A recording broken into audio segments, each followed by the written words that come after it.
اللہ الرحمن الرحیم نحمده ونصلی علی رسولہ الکریم۔ اللہ تعالیٰ نے اس دنیا کو دار الاسباب بنایا ہے اور سبب کے تحت ہر چیز چلائی ہے، اور ہمیں کہا بھی گیا ہے کہ اسباب اختیار کرو،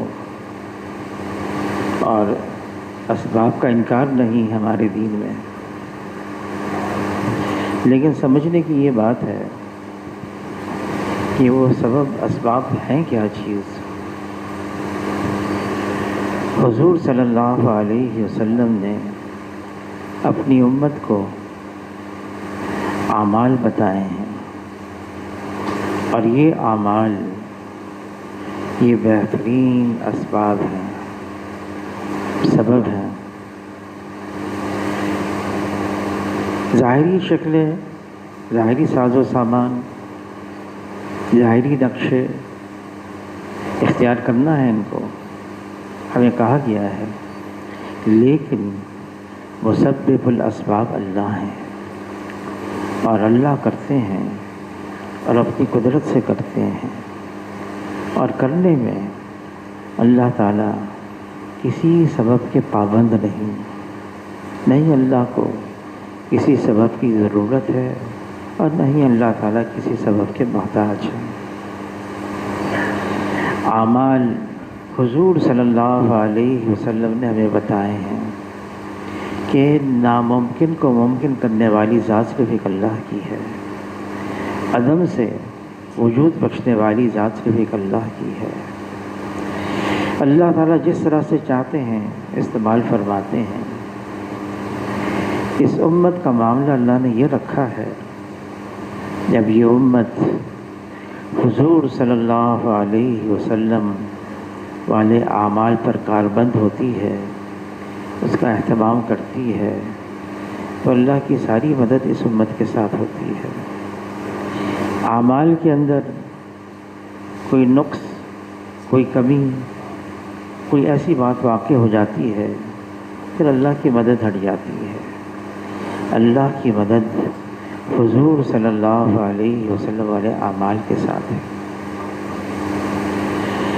اس امت کے سامنے سب سے پہلا معرکہ بدر کا معرکہ ہوا، وہاں اللہ تعالیٰ نے امت کو یہ ساری بات سمجھا دی کہ اسباب کیا ہیں۔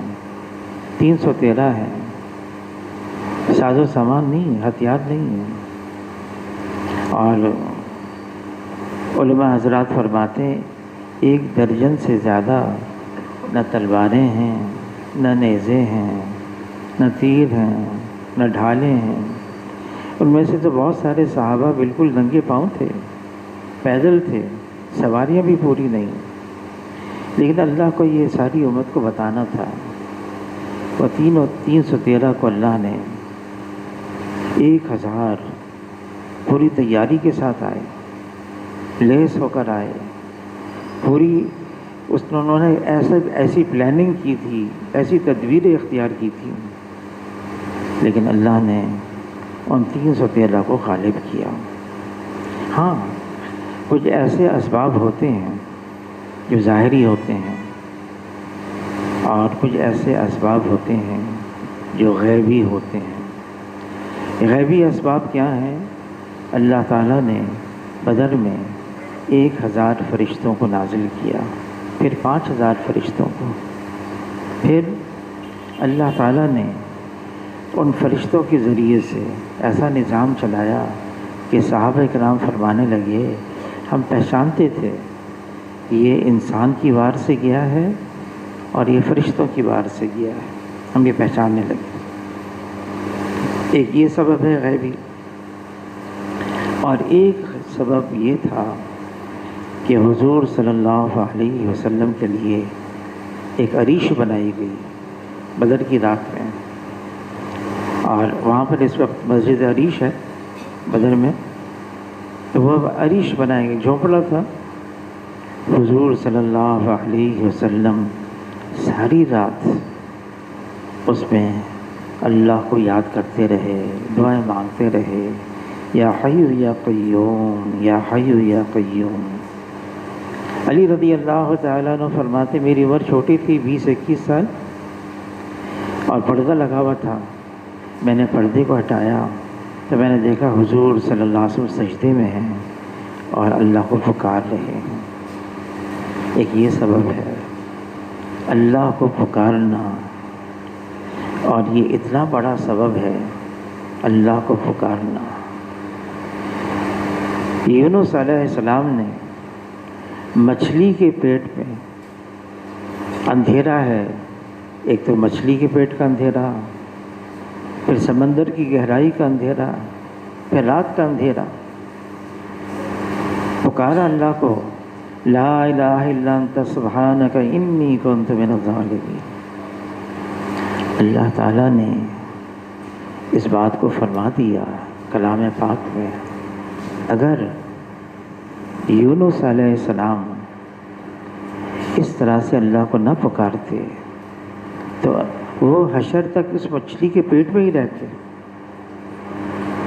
اور پھر اللہ نے یہ بھی فرما دیا، اللہ نے یونس علیہ السلام کو نجات دے دی، اور یہ بھی فرما دیا وَكَذَلِكَ نُنْجِي الْمُؤْمِنِينَ، اور جو ایمان والے اللہ کو اس طرح سے پکاریں گے اللہ ان کو بھی نجات دے دیں گے۔ موسیٰ علیہ السلام اپنے لشکر کے ساتھ ہیں، پیچھے فرعون اور اس کی فوج ہے، اور آگے سمندر ہے۔ قوم نے کہا بھی، بنی اسرائیل نے، ہم تو مارے گئے، پکڑے گئے، کوئی راستہ نہیں، کہاں جائیں گے؟ تو موسیٰ علیہ السلام نے فرمایا ہرگز نہیں، ہرگز نہیں۔ اور پھر اللہ کی طرف متوجہ ہو گئے، اللہ نے حکم دیا اس سمندر پر اپنی لاٹھی مارو، اللہ نے راستے نکال دیے۔ عیسیٰ علیہ السلام بند کمرے میں ہیں، اور ان کو سولی پر چڑھانے کے لیے لوگ آئے۔ عیسیٰ علیہ السلام بند کمرہ ہے، چاروں طرف سے کوئی راستہ نہیں، اللہ کی طرف متوجہ ہو گئے۔ اللہ نے عیسیٰ علیہ السلام کو صحیح سالم آسمانوں پر اٹھا دیا۔ کوئی ظاہری اسباب نہیں ہے۔ مولانا سعید خان صاحب رحمۃ اللہ علیہ فرمانے لگے، ایک تو ظاہری اسباب جو نظر آ رہے ہیں مشاہدے کے، اور ایک اسباب غیبی ہیں جو نظر نہیں آتے۔ حضور صلی اللہ علیہ وسلم اپنی تلوار نکال کر ایک درخت کی ٹہنی پر لٹکا دیا اور خود آرام کر رہے ہیں، دشمن آ گیا اور دشمن نے وہ تلوار نکالی اور حضور صلی اللہ علیہ وسلم کو جگایا، اور جگا کر یوں کہنے لگا کہ تلوار میرے ہاتھ میں، آپ اکیلے ہیں، کون بچائے گا؟ حضور صلی اللہ علیہ وسلم نے بڑے اطمینان سے فرمایا اللہ، اللہ کا نام لیا۔ اس دشمن کے ہاتھ سے تلوار گر گئی۔ حضور صلی اللہ علیہ وسلم نے اپنی تلوار تھی، اپنی تلوار اٹھا لی اور اس سے پوچھا اب تم کو کون بچائے گا؟ تلوار میرے ہاتھ میں ہے۔ کہنے لگا آپ کریم ہیں اور ابن کریم ہیں، آپ رحم کرنے والے ہیں۔ حضور صلی اللہ علیہ وسلم نے اس کو چھوڑ دیا۔ حضور صلی اللہ علیہ وسلم نے ساری امت کا ایک بہت بڑا سبب بتایا۔ حالات آئیں گے، مشکلات آئیں گی، پریشان کن حالات آئیں گے، کرنا کیا ہے؟ اللہ کو یاد کرنا ہے، اللہ کو پکارنا ہے۔ زکریا علیہ السلام، محراب ہے، بند کمرہ ہے، قفل لگا ہوا ہے، اندر گئے، مریم علیہ السلام اس میں عبادت میں مشغول ہیں۔ زکریا علیہ السلام نے دیکھا کہ بے موسم کا پھل رکھا ہوا ہے، بازار میں بھی وہ پھل نہیں ہے، بند قفل شدہ کمرے کے اندر وہ موجود ہے پھل، تو زکریا علیہ السلام نے پوچھا یہ کہاں سے آیا؟ تو ایک مختصر سا جواب دیا، من عند اللہ، اللہ کی طرف سے آیا ہے۔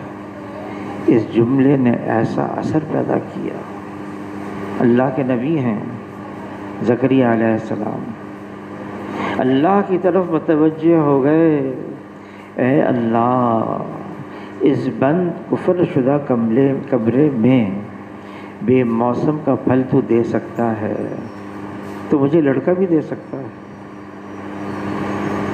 بوڑھے ہو گئے تھے زکریا علیہ السلام، بیوی بانجھ بھی ہو گئی تھی، کوئی اسباب نہیں ظاہری۔ وہیں ایک فرشتہ تھا، اس کے ذریعے سے اللہ نے کہلوایا، دعا قبول ہو گئی، اللہ نے دعا قبول کر لڑکا دے دیا، اس کا نام بھی رکھ لیا، اور ایسا نام رکھا جو اس سے پہلے کسی کا نہیں رکھا تھا۔ علماء حضرات فرماتے ہیں زکریا علیہ السلام باہر آئے محراب کے، ماحول کی تبدیلی فرق اپنے اثرات ڈالتی ہے، حالانکہ اللہ کے نبی ہیں، معصوم ہیں، ماحول کی تبدیلی، باہر آئے تو کہنے لگے ہوگا کیسے، میں تو بوڑھا، بیوی بانجھ۔ اسی فرشتے کے ذریعے سے اللہ نے یہ کہلوایا، میرے لیے کیا مشکل ہے۔ ابراہیم علیہ السلام آگ میں ڈالا جا رہا ہے، اور اتنی زبردست آگ، اس جگہ کو جا کے ہماری جماعت گئی تھی، دیکھ کر آئی، وہاں سے تو اب ایک چشمہ پھوٹا ہے اور ایسی تیزی سے پانی نکل رہا ہے۔ بہرحال شیطان نے نمرود کے ذہن میں یہ بات ڈالی، اتنی زبردست آگ ہے، اس کے قریب تو کوئی جا نہیں سکتا، قریبی پہاڑی تھی، وہ نشانی ابھی تک ہے، اس نشانی سے جو ہے منجنیق کے ذریعے سے ان کو آگ میں ڈالو۔ سب چیز تیار، اب آگ میں ڈالا جا رہا ہے، غیبی اسباب بھی آ گئے، جبرائیل علیہ السلام آ گئے، آپ چاہیں اس آگ کو بجھا دیا جائے، فرشتہ آیا ہے، پانی کا بھی ہوا کا بھی۔ ابراہیم علیہ السلام نے تو ان غیبی اسباب کو بھی قبول نہیں کیا، فرمانے لگے میرے لیے میرا اللہ ہی کافی ہے، نہ مجھے اس فرشتے کی ضرورت نہ اس فرشتے کی ضرورت۔ اللہ نے براہ راست آگ کو حکم دیا، ٹھنڈی ہو جا، سلامتی والی ٹھنڈی ہو جا، اور ابراہیم علیہ السلام فرماتے ہیں وہ 40 دن میرے آگ میں میری زندگی کے بہترین دن تھے۔ حضور صلی اللہ علیہ وسلم غار ثور میں ہیں، ابو بکر رضی اللہ تعالیٰ نے رات کے اندھیرے میں نکلے چھپ کر، جن سے چھپ کر نکلے وہ پہنچ گئے دشمن غار کے دروازے پر۔ اب ابو بکر رضی اللہ تعالیٰ پریشان، گھبرا رہے،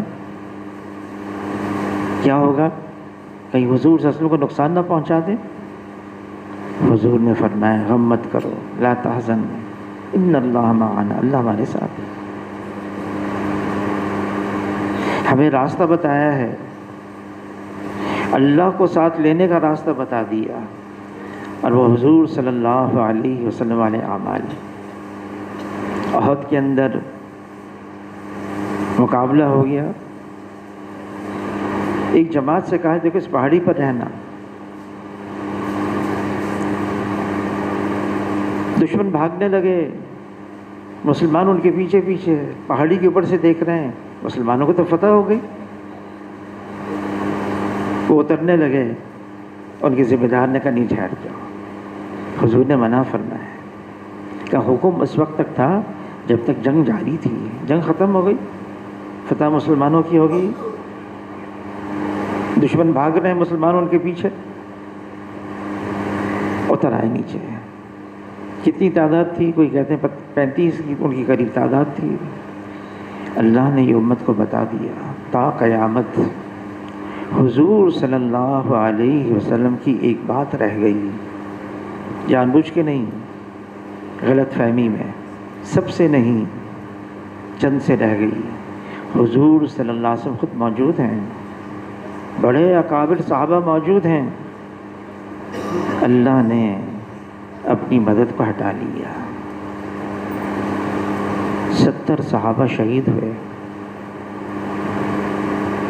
اور حضور کے چچا بھی حمزہ رضی اللہ تعالیٰ عنہ، خود حضور صلی اللہ علیہ وسلم زخمی ہو گئے۔ کتنے زخمی ہو گئے صحابہ؟ یہ امت کو پیغام دیا ہے، اگر حضور صلی اللہ علیہ وسلم کی ایک بات بھی رہ گئی، غلط فہمی میں رہ گئی، سب سے نہیں چند سے رہ گئی، مدد ہٹ جائے گی۔ اس امت کا معاملہ اللہ نے اجتماعی رکھا ہے، ٹھیک ہے وہ جانے، وہ ان کا کام جانے، ایسا نہیں ہے۔ اگر ایک مسلمان بالکل مشرق میں، فجی آئلینڈ جزیرہ ہے بالکل مشرق میں، ایک مسلمان بالکل مغرب میں، چلی ملک ہے، مسلمان ہے، مسلمان جہاں کدھر بھی ہے، جیسا کرتا ہے اس کے اثرات ساری امت پر پڑتے ہیں، ساری امت پر۔ ہم بے فکر نہیں رہ سکتے، اچھا وہ کر رہے ہیں، ان کا کام جانے۔ یہ امت ہے، اور حضور صلی اللہ علیہ وسلم نے فرمایا میری امت جسد واحد کی طرح سے ہے، ایک جسم کی مانند ہے، جسم ہے، اعضاء الگ الگ ہیں، سر کے اندر آنکھ ہے، کان ہے، ناک ہے، منہ ہے، دھڑ ہے، ہاتھ ہے، پاؤں ہے، الگ الگ اعضاء ہیں، لیکن یہ سارے اعضاء ایک دوسرے کے ساتھ جڑے ہوئے ہیں، سب اعضاء میں ایک ہی خون چلتا ہے۔ اس امت کا معاملہ اجتماعی ہے۔ حضور صلی اللہ علیہ وسلم باہر تشریف لائے بتانے کے لیے شب قدر کی کون سی رات ہے، تعین کے ساتھ۔ پھر فرمایا میں تو آیا تھا اس لیے، دو مسلمانوں میں جھگڑا ہو رہا تھا، اب مجھ سے بھلا دی گئی، لڑ رہے تھے دو مسلمان، جھگڑا دو مسلمانوں میں تھا، اور متاثر ساری امت، تا قیامت آنے والی امت متاثر ہو گئی۔ یہ امت کو ایک اور ایک پیغام دیا، یہ جھگڑا آپس کا یہ ہمیشہ برکات خیروں کی محرومی کا سبب بنتا ہے۔ اللہ نے کلام پاک میں فرما دیا لڑنا مت، جھگڑنا مت، ورنہ تم کم ہمت ہو جاؤ گے، تمہاری ہوا اکھڑ جائے گی۔ ہماری قوت اور طاقت کو اللہ نے اکٹھا رہنے میں رکھا ہے، اجتماعیت میں رکھا ہے۔ اختلاف ہو سکتا ہے، صحابہ میں اختلاف تھا، اختلاف بہت تھا، لیکن آپس میں لڑنا جھگڑنا۔ مولانا یوسف کاندھلوی رحمۃ اللہ علیہ فرمانے لگے شیخین کے دور میں یہ اللہ نے امت کو بتایا، صحابہ کرام کی ایک جماعت ہے، انتہائی مقدس جماعت ہے، اللہ نے ان کی تعریف کی ہے کلام پاک میں، تورات میں، انجیل میں، اس کا تذکرہ کیا اللہ نے صحابہ کرام کی، لیکن اللہ نے ان کو ہمارے لیے استعمال کیا تا قیامت آنے والے مسلمانوں کے لیے۔ تو مولانا یوسف کاندھلوی رحمۃ اللہ علیہ فرمانے لگے شیخین کے دور میں، خلفائے راشدین شیخین ابو بکر رضی اللہ تعالیٰ عنہ، عمر رضی اللہ تعالیٰ عنہ، ان کے دور میں اختلاف ہوتا تھا، جڑے رہتے تھے، بہت اختلاف تھا۔ جب ابو بکر رضی اللہ تعالیٰ عنہ خلیفہ بن گئے تو عمر رضی اللہ تعالیٰ عنہ آپ سب کو بھیج رہے، سب کو نکال رہے، جو منکرین زکوٰۃ ہیں ان کے خلاف۔ مدینہ منورہ صرف ہم 500 کے قریب رہ گئے، اگر دشمن نے حملہ کر دیا ہم کریں گے کیا؟ ابو بکر رضی اللہ تعالیٰ فرمائے نہیں، یہ امت کا مزاج حضور نے بتایا ہے، نکلنا ہے اللہ کے راستے میں، اور جب نکلیں گے تو اللہ کی مدد آئے گی۔ تو عمر رضی اللہ تعالیٰ فرمایا اچھا جیش اسامہ کو تو روک لو، اس قافلے کو روک لو۔ کہا نہیں نہیں، حضور صلی اللہ علیہ وسلم نے اپنی حیاتی میں اس جماعت کو روانہ کیا تھا۔ عمر رضی اللہ عنہ نے فرمایا اچھا یہ اسامہ بن زید امیر ہے، اس کو ہٹا دو۔ کیوں؟ کیونکہ یہ غلام زادے ہیں، بڑے بڑے اکابر اس جماعت کے اندر ہیں، تو اس کو امیر کو ہٹا دو۔ ابو بکر نے فرمایا جس کو امیر حضور صلی اللہ علیہ وسلم بنائے اس کو ابو بکر نہیں ہٹا سکتا۔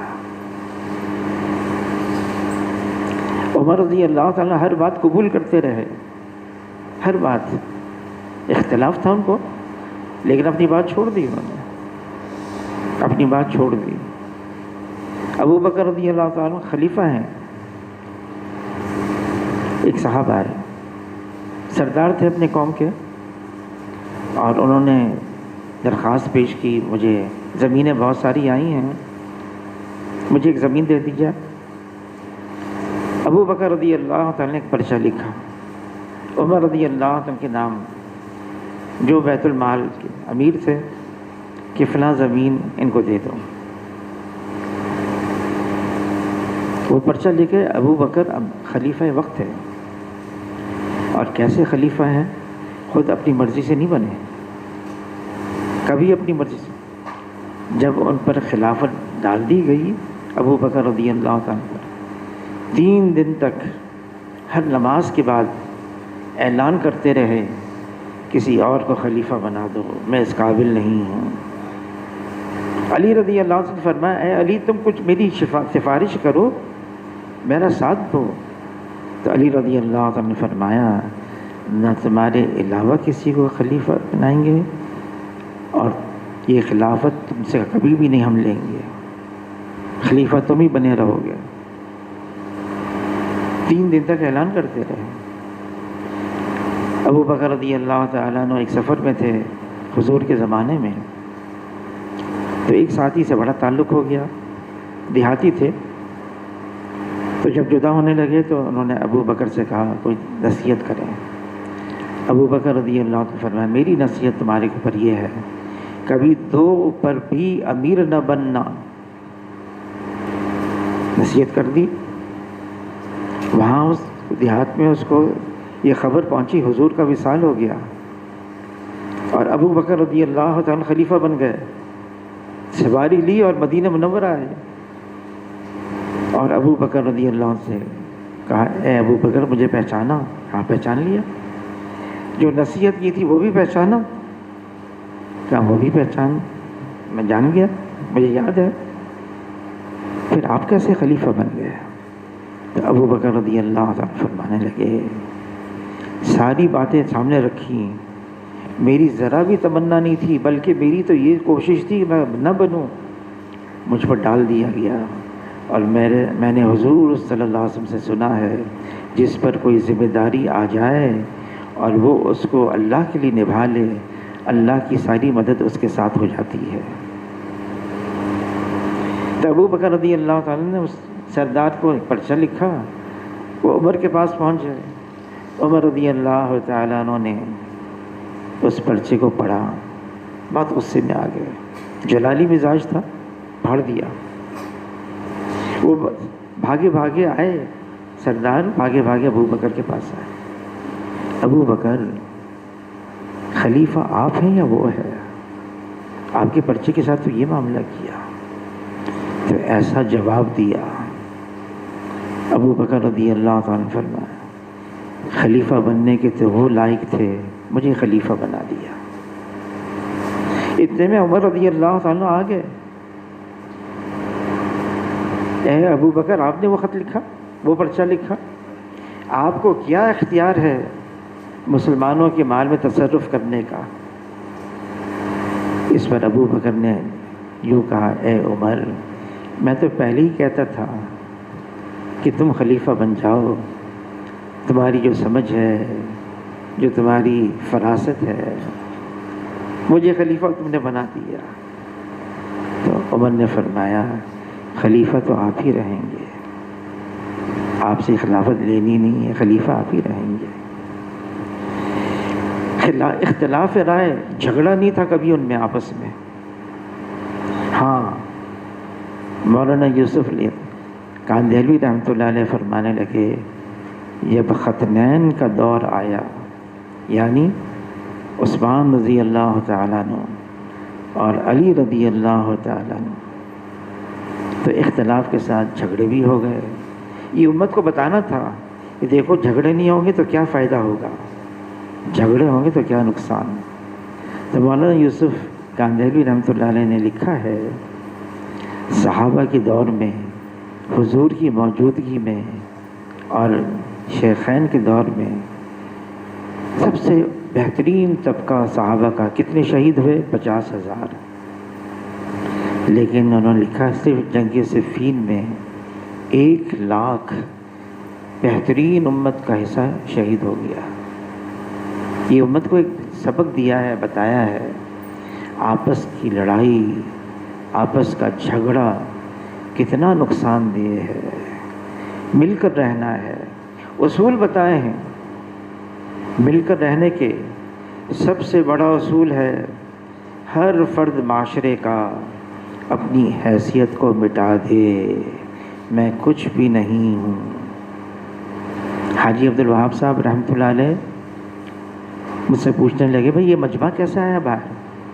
میں نے کہا جتنے دنیا ہم ملک کے اندر ہم نے شورا بنائی ہے سب کو جمع کیا۔ تو حاجی صاحب فرمانے لگے میں تو بیمار ہوں، بستر سے اٹھ نہیں سکتا، میری طرف سے یہ پیغام دے دو آدمی چھوٹا بن کر چلتا رہے، آدمی چھوٹا بن کر چلتا رہے۔ اب بولنے میں تو یہ بہت آسان ہے، چھوٹا بن کر چلتا رہے۔ یہ جو آدمی کے اندر میں ہے نا، میں بھی ہوں، انانیت، بڑا بننے کا جذبہ، یہ آدمی کو کبھی اتنا خراب کرتا ہے۔ حضور صلی اللہ علیہ وسلم فرماتے ہیں 2 بھوکے بھیڑیے بکریوں کے ریوڑ میں چھوڑ دی جائیں، بھیڑیے بھی ہوں اور بھوکے بھی ہوں اور 2 ہوں، اور بکریوں کی ریوڑ میں چھوڑ دی جائیں۔ حضور صلی اللہ علیہ وسلم فرماتے ہیں اس کا مفہوم ہے اتنا نقصان نہیں پہنچاتے جتنی 2 خصلتیں انسان کے دین کو نقصان پہنچاتی ہیں۔ مثال کے سیدھی بھیڑیوں سے، بھیڑیا اس کا عجیب مزاج ہے، ایک پر حملہ کرے گا جان لے گا، کھائے گا نہیں، پھر دوسری بکری کو دیکھے اس پر حملہ کرے گا، اس کی جان لے گا، ایسے ہی حملہ کرتا رہے گا، مارتا رہے گا، اور پھر بعد میں جا کے اتنا کھائے گا۔ فرمایا بھیڑیے بھی ہوں اور بھوکے بھی ہوں، بکریوں کے ریوڑ میں 2 خصلتیں ہیں۔ وہ کون سی 2 خصلتیں ہیں؟ حضور صلی اللہ علیہ وسلم نے فرمایا ایک حب مال ہے اور ایک حب جاہ ہے، معاشرے میں اپنی حیثیت چاہنا، میں بھی کچھ ہوں، اور فرمایا حب جاہ اس کی مضرت حب مال سے زیادہ ہے۔ حضور صلی اللہ علیہ وسلم سید ولد آدم ہیں، آدم علیہ السلام کی اولاد میں سب سے افضل ہیں۔ ان کی دعاؤں میں ایک دعا ہے اللہم اجعلنی فی عینی صغیرا وفی اعین الناس کبیرا، اے اللہ مجھے اپنی نگاہ میں چھوٹا بنا دے، اوروں کی نگاہ میں اونچا کر دے، میں تو اپنے آپ کو چھوٹا ہی سمجھوں۔ کون دعا مانگ رہے ہیں؟ جو سید الاولین ہیں، سید الآخرین ہیں، امام الانبیاء ہیں، لا یمکن الثناء کما کان حقہ بعد از خدا بزرگ، تو یہ قصہ مختصر ہے۔ اللہ کے بعد رتبہ ہے حضور صلی اللہ علیہ وسلم کا ہے، اور صرف دعا نہیں مانگی، کر کے دکھایا۔ زندگی ایسی تھی حضور صلی اللہ علیہ وسلم کی، اور امت کو ترغیب دی۔ دیکھو جس نے 3 چیزیں مضبوطی سے تھامے رکھی وہ ہدایت پر جمع رہا۔ 3 چیزیں، فرمایا ایک مسجد، دوسری جماعت مل کر رہنا، اور تیسری عوام الناس، عام آدمی کی طرح رہنا، عام آدمی کی طرح۔ حاجی صاحب فرمانے لگے، حاجی عبدالوہاب صاحب، کسی کو عادی بنا دیا نا ممبر پر بیٹھنے کا، اب وہ نیچے نہیں بیٹھ سکتا کبھی، تم نے اس کو ضائع کر دیا، ضائع کر دیا اس کو۔ آدمی وہ چیزیں اختیار کرے اس کا نفس قابو میں آئے۔ ایک صاحب کہنے لگے، میں بیانوی میں رائیونڈ آیا 4 مہینے لگانے کے لیے، بیت الخلا بہت ٹوٹے پھوٹے، ہینڈ پمپ باہر تھا، لوٹے تھے، وہ ہینڈ پمپ سے پانی بھر کر پھر اندر لے کے جانا پڑتا تھا، نلکے بھی نہیں تھے اندر بیت الخلا میں، اور فرش بھی بالکل کچا ٹوٹا ہوا۔ رات کو 12 بجے پیشاب کے لیے اٹھا، میں نے دیکھا ایک آدمی بیت الخلا صاف کر رہا ہے، پگڑی ہے، پلہ اس نے اپنے ناک اور منہ پہ رکھا ہوا ہے۔ میں نے کہا بدبو آ رہی ہوگی اس لیے پلہ رکھ لیا۔ میں گیا، فارغ ہو کر آیا تو اس کی اتنی، وہاں پر فرش اتنا کچا تھا، بعض جگہ اینٹیں تھیں، اونچ نیچ اینٹیں، اس کو صاف کرنا پڑتا تھا، پلہ گر گیا۔ میں نے جو چہرہ دیکھا، میں نے کہا ارے یہ تو مولانا جمشید صاحب ہیں، شیخ الحدیث رائیونڈ مدرسے کے، وہ بیت الخلا صاف کر رہے ہیں۔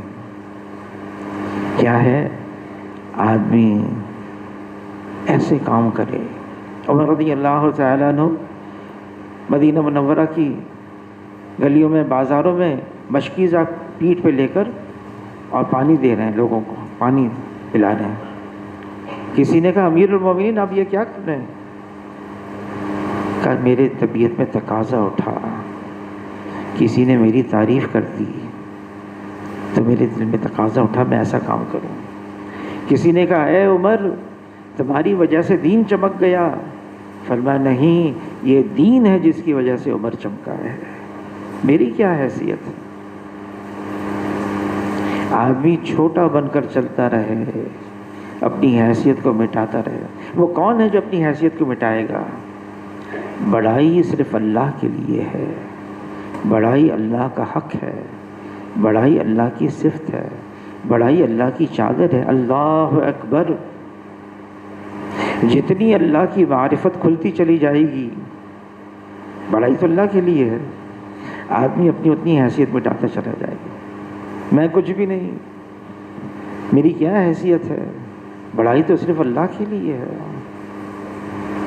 بڑائی صرف اللہ کے لیے۔ باقی رہنے والی ذات صرف ایک اللہ کی ہے اور باقی سب کو فنا ہے۔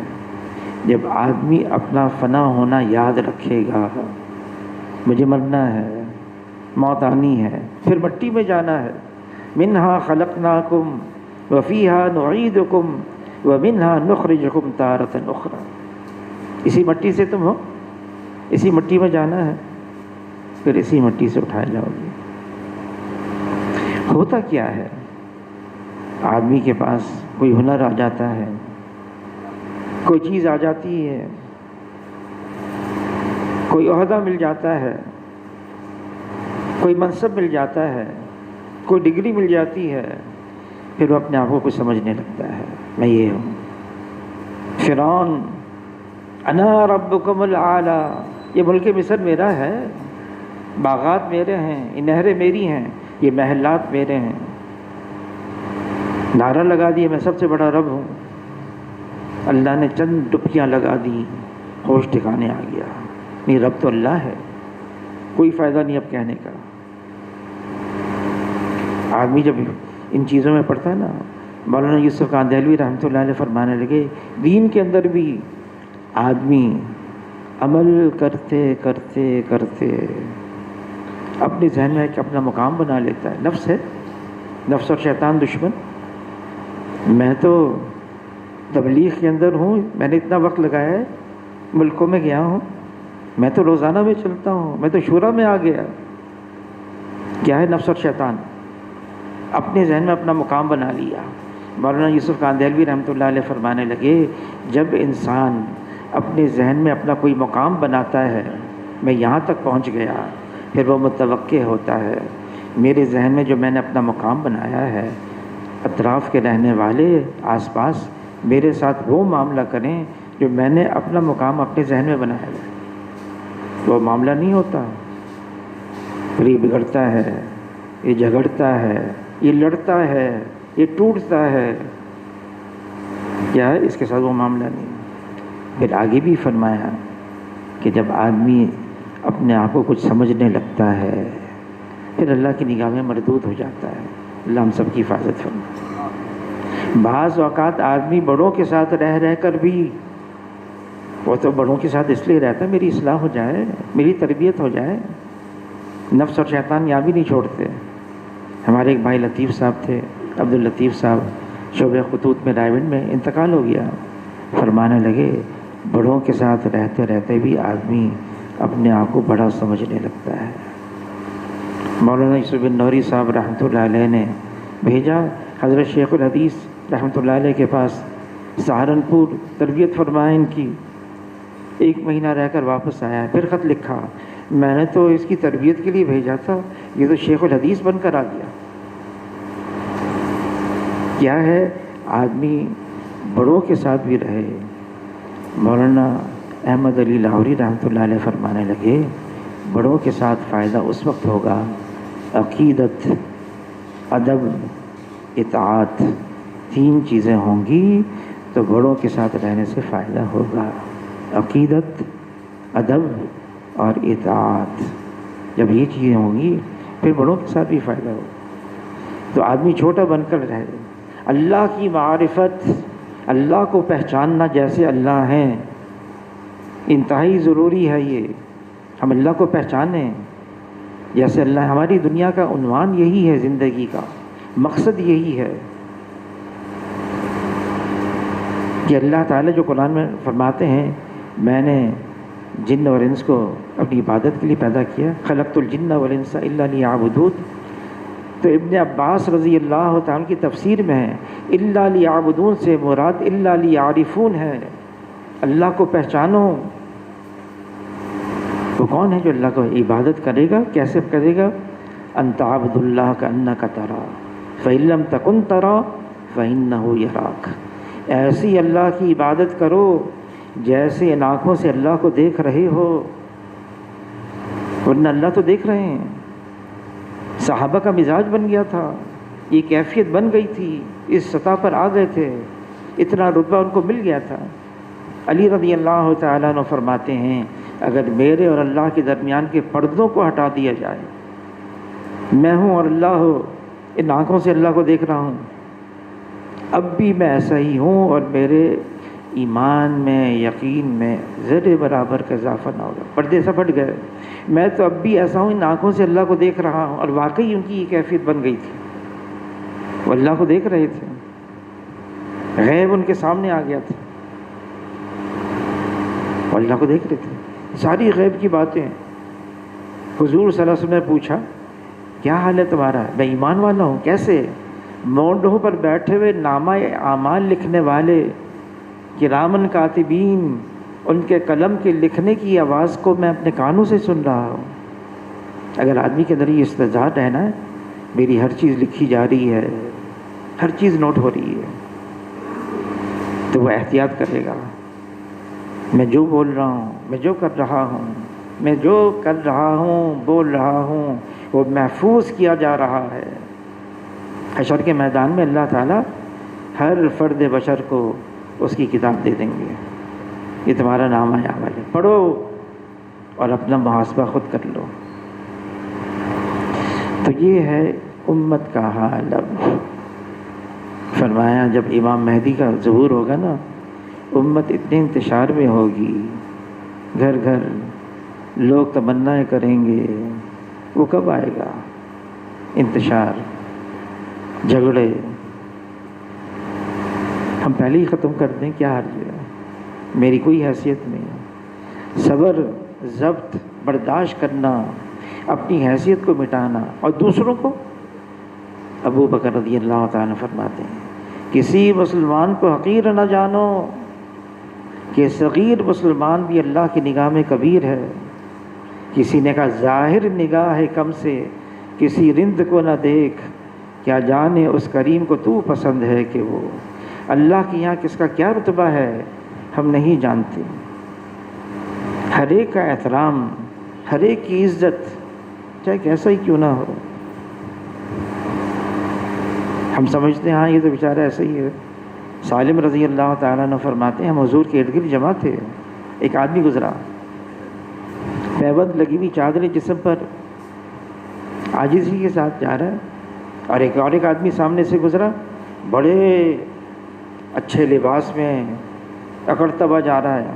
تو حضور نے پوچھا یہ کون ہے؟ کہا یہ تو بڑے صاحب حیثیت کا آدمی ہے، اور اس کا خاندان، اس کا قبیلہ، اگر کسی سے بات کرے ہر ایک اس کی طرف متوجہ ہو جائیں، کسی کی سفارش کرے اس کی سفارش کو لوگ قبول کریں، کسی کے یہاں منگنی کا پیغام بھیجے پیغام کو قبول کیا جائے۔ فرمایا اگر یہ ساری دنیا بھی اس جیسے انسان سے بھر جائے، اللہ کے نزدیک قدر اور قیمت اس دوسرے انسان کی ہے۔ ایک ایمان والا ہے، اگر ایک بھی ایمان والا اس زمین کے اوپر ہے، ایک ایمان والا رہ گیا، اس کے پاس کچھ بھی نہیں سوائے اس کے اپنی زبان سے اللہ اللہ اللہ کہہ رہا ہے، بس کچھ اور چیز نہیں ہے۔ اس ایک کی وجہ سے بھی اللہ تعالیٰ زمین اور آسمان کو باقی رکھیں گے، سارا نظام چلتا رہے گا۔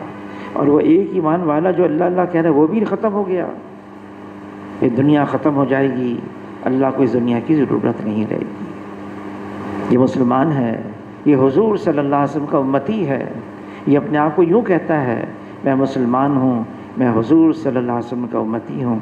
ہمیں اس کی قدر کرنی ہے، اس کا خیال کرنا ہے، اس کے ساتھ مل کر رہنا ہے، جڑ کر رہنا ہے۔ اسی میں ہماری قوت اور طاقت ہے، اجتماعیت میں۔ اللہ تعالیٰ ہم سب کو قبول فرما لے۔